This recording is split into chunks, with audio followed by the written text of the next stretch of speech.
What's up, guys? I'm Chad Barnes, and welcome to the channel. Here, it's all about real car talk, from simple fixes to smart driving tips and keeping your ride in top shape.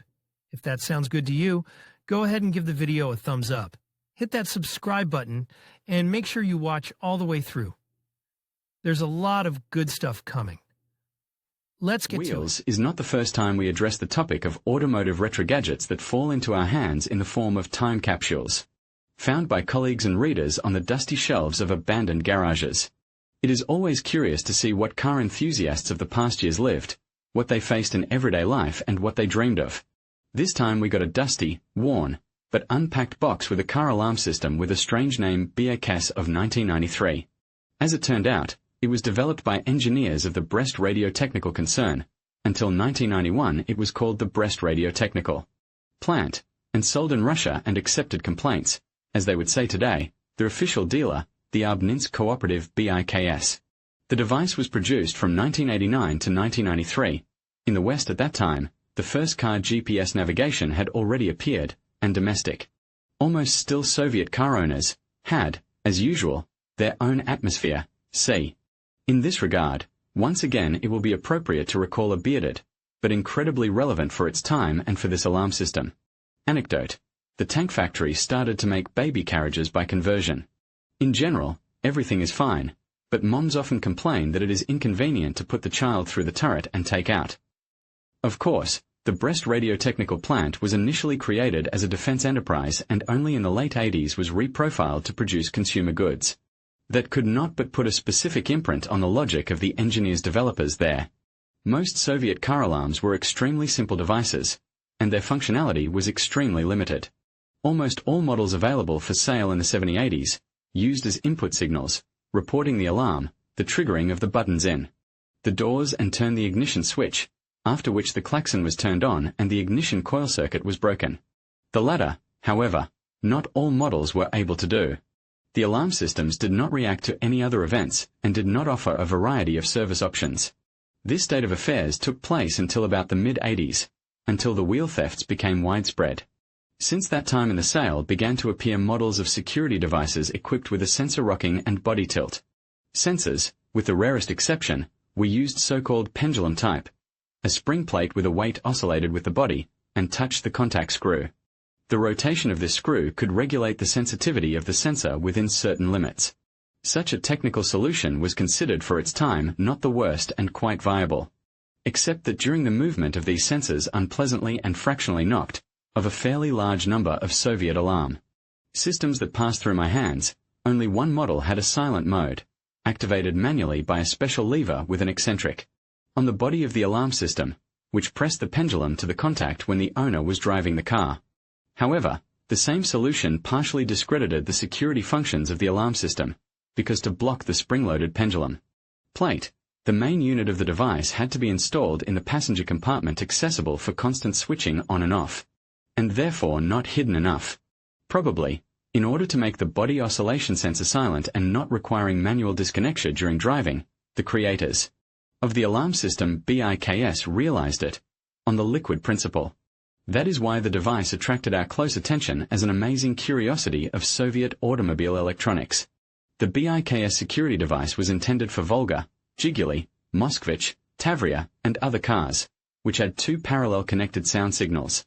One of them, according to the instructions, had to be disconnected from the onboard power supply and connected to the alarm system. The functionality and algorithm of the alarm system, in principle, quite typical for its time. There were no engine blocking functions in BIKS, only giving signals attracting the attention of others and the owner with a klaxon. The alarm system responded with 5-second beeping to the body rocking and to the opening of doors. The alarm system reacted immediately to the rocking, and to the opening of doors, after a 15-second delay, during which the owner had to disable it with a button.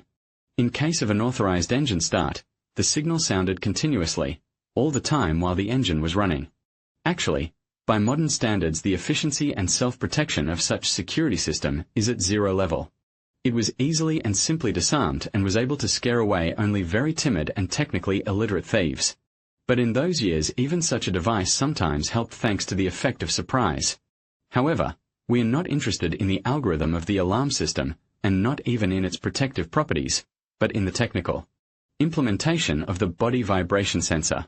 And here, hold on, don't fall down. From the central unit of the alarm system there was a cable with a contact sensor. The sensor was a simple pair of bare wires electrodes, and a threaded bushing with nuts on the wire to fix the electrodes. The electronics inside the BIKS reacted to the closing of the sensor contacts with liquid. And not just any liquid, but the liquid in the expansion tank of the engine cooling system. The instructions said, drill a hole in the expansion tank plug, insert the sensor there and fix it with a threaded bushing with 2 nuts. Adjust the position of the electrodes by bending them so that the distance to the liquid level is 10 to 15 millimeters. This is not the current 100,500 functions of a modern security system on 2 wires cantina. This is a harsh Soviet reality. Take a drill, drill the tank. The most amazing thing was further. If for some reason it was not possible to drill a hole in the expansion tank plug, the instruction recommended to install under the hood a separate additional tank, using any convenient vial or bottle. Partially fill this container with coolant and mount the sensor in it. It would look something like this. How's that for a quest? Even being accustomed to the shenanigans of Soviet gadgets instructions, I could not believe at first that such a thing was offered. In full seriousness, and not as a joke. Especially with allowance for systematic fluctuations of antifreeze level in the expansion tank depending on the engine temperature. After all, if after a trip to park the car and put it on the guard, after cooling down, the coolant level will drop, and the sensitivity of the sensor will fall sharply, up to its complete inoperability. Out of curiosity and love for science, of course, we tested this wild gadget in the Wheels laboratory. For 27 years, which it has been lying on the garage shelf of one of our readers, the device has not lost its functionality. All declared functions are functional, sorry for the tautology, at least now put it on the car. The current consumption measured in the standby mode is the envy of modern alarm systems, 3 microamperes. We emphasize, microamperes, not milliamperes. This current is many times lower than the self-discharge current of a car battery, and is essentially zero for the battery. However, this is the only advantage of such a security system. In all other respects Soviet motorists, for whom such products were manufactured, will not be envied.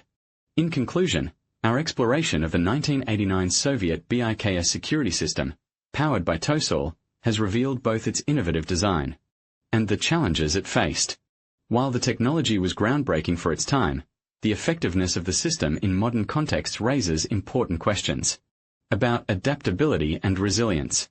As we reflect on the lessons learned from this unique alarm system, it becomes clear that understanding past innovations can guide us in developing more effective security solutions for the future.